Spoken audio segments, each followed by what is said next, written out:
Hey everyone, and thanks for joining us for our second episode in which we're focusing on the maintenance side of operating an aeroplane, from a standard 50-hour check right through to a tailored maintenance schedule.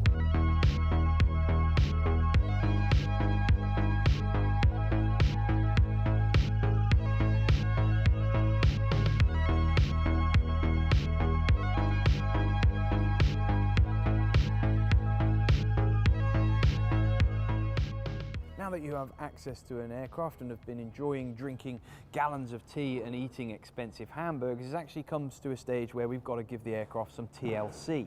Being intricately engineered machines that get put through the stresses and strains of routine flights, and not to mention 12 months of British weather, it's vitally important for our own safety that we look after them really well. Taking good care of the aeroplane requires vigilance and being open-minded. Before, during and after every flight, we need to carry out certain tasks to keep it running smoothly.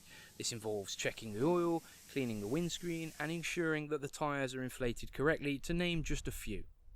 When it comes to maintenance, some people don't like getting their hands dirty. Personally, I love getting stuck in and doing a lot of it yourself, which is great.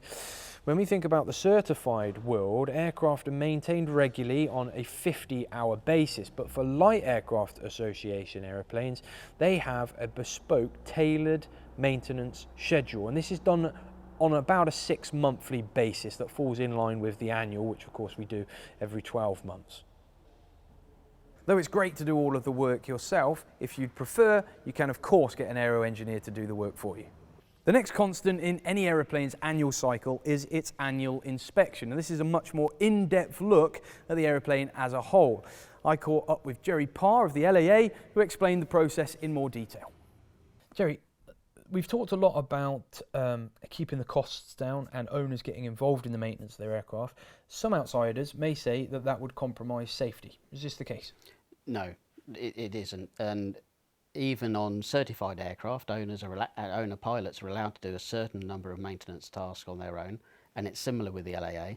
But anything beyond that has to have supervision by an LAA inspector, and the LAA inspector will advise the owner how to do the maintenance and what's required, and we'll check it afterwards to make sure it's all being carried out correctly.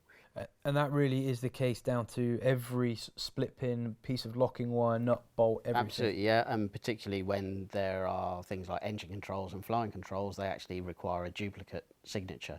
So on the worksheets, and the worksheets are raised to cover exactly what tasks have been carried out on the maintenance, duplicate inspections carried out so that double signatures to make sure that a flying control or engine control are correctly connected and they all work in the correct sense and things like that. Now the LAA looks after an abundance of different types of aeroplane, from old to new, different performances, high wing, low wing biplanes.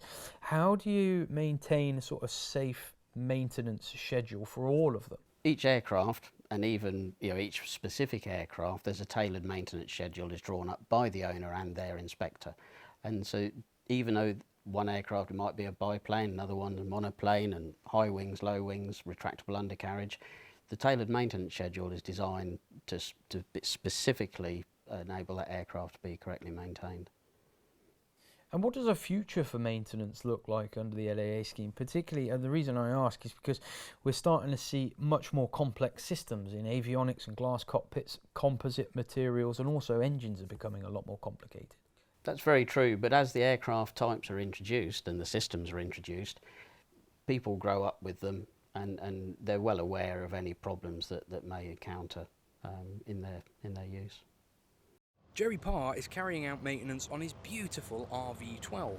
I asked if I could help and speak with him about the work he was doing. Jerry, what's it like then in terms of general just enjoyment of being a part of a syndicate where you're all mucking in and building it together? It is just an enjoyable process, because you're learning about the aeroplane. If you have a problem, then you've got someone else we can discuss it as a part of the team, and obviously it's a quicker build as well because there's more of you doing it. But really enjoyable and fun to do. For anyone that hasn't built an aircraft before, the prospect of doing that must be incredibly daunting. But were you surprised, or not so, of how easy it would be for the LAA going through that whole process? The LAA over the years have obviously changed with the number of kits and the type of kits that have come along, but they're all approved and they're there to help builders. It's a members association. So the LAA exists to help people build aeroplanes and to fly them and to maintain them. And the way the system's set up, it guides you through, and the inspectors are out there to help you take you through the process. So you're never alone. There's always somebody there that you can ask for guidance if you need it. And were they able to offer you advice and things like this in terms of engineering, particular parts of the aircraft, and as you say, inspections as well? Yeah, I mean, it depends a lot on the type of kit. The kit, this RV12, is a very complete kit with everything you need is basically supplied. Other kits come where you might have to find the engine yourself and the instruments and things like that, but there's plenty of guidance out there, and people are there to help.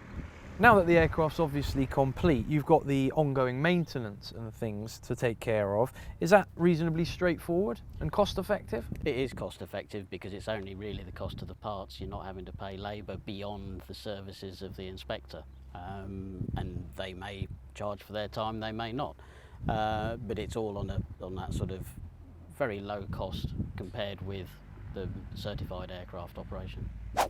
Fundamentally, good maintenance is in the interests of everyone involved in operating aircraft. Most importantly, it boils down to safety. There are other advantages too, including keeping costly repairs to a minimum. So we've had a good look into the scheduled maintenance of aeroplanes operated under the auspices of the LAA, but next time we'll be looking at the preventative measures, the things that you can do to keep your aeroplane as healthy as possible and spending as much time in the air where it belongs with you behind the controls.